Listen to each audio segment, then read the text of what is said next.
was good for me. That was therapeutic to be able to go to work and do something a little bit different a little bit later on after we had the first pieces sort of done with the house. You moved into the second floor of your house. How did that work? How did you arrange that?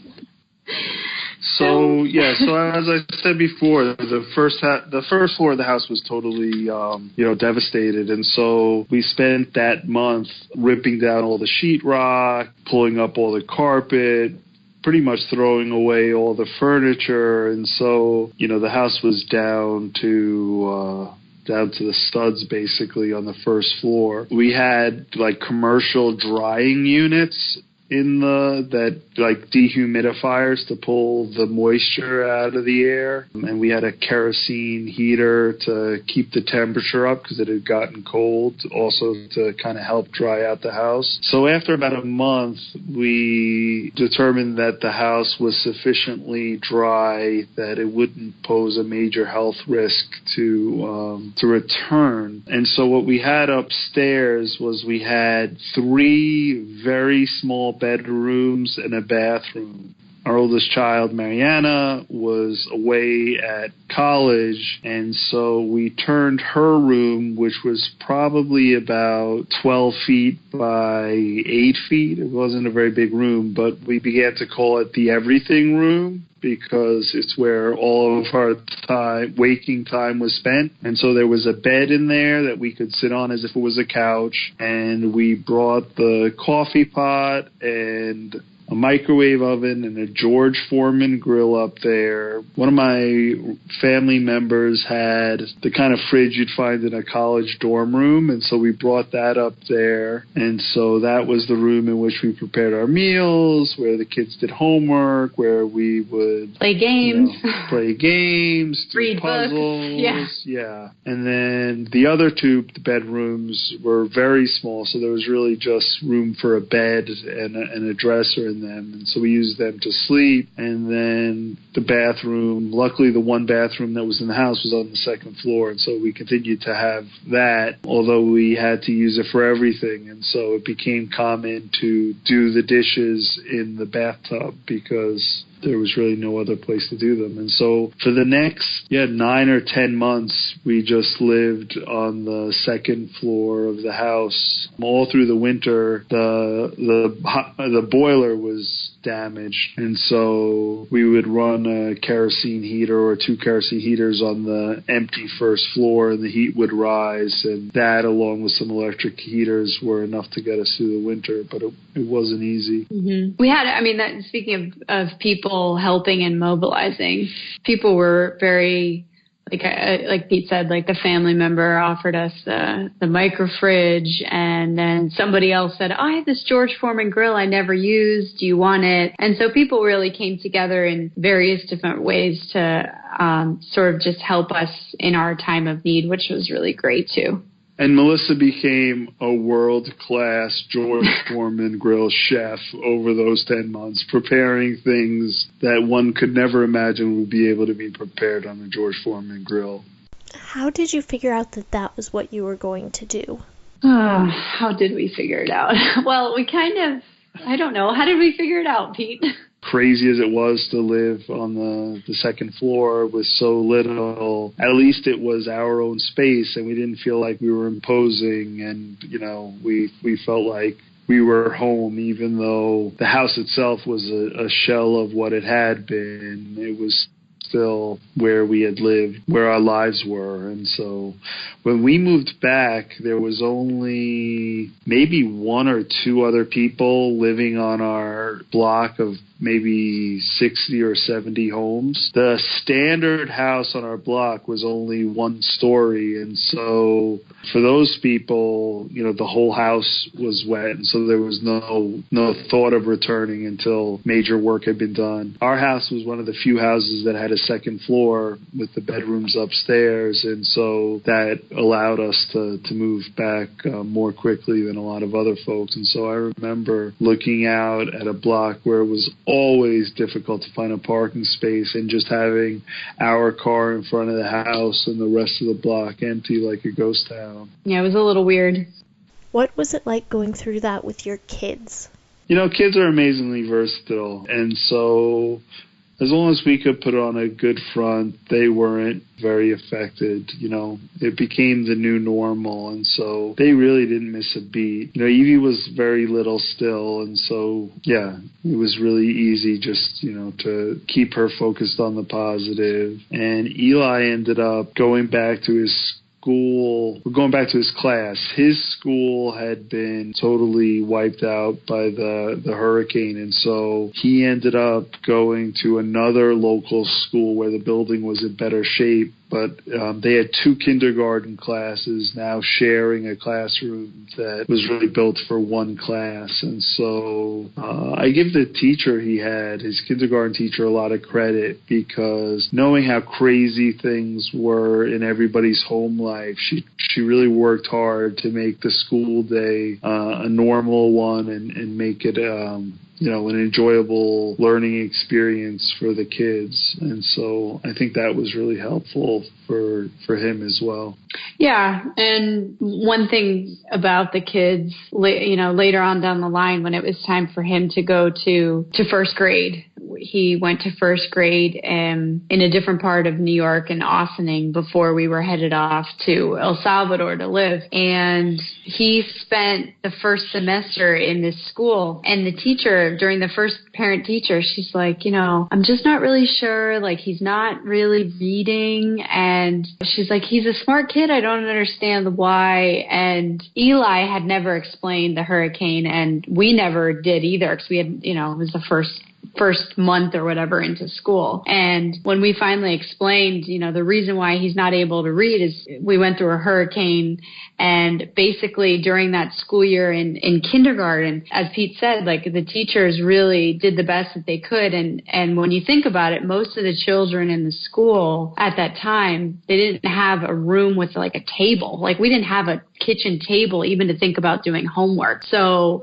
how hard a teacher must have to think about teaching kids to learn to read. And the library also was flooded. So how do you make those things happen when so many of your resources were literally flooded out? So switching back to the first grade, the first grade teacher, when I explained what happened and how he, it wasn't his fault, and so, the great thing was the teacher was able to spend some extra time with Eli, basically getting him up to speed with the rest of the first graders. But it really, this kind of natural disaster, when it wipes out a community, it has influences that you kind of don't really think about, but there are definitely consequences that can be difficult for people later on down the line.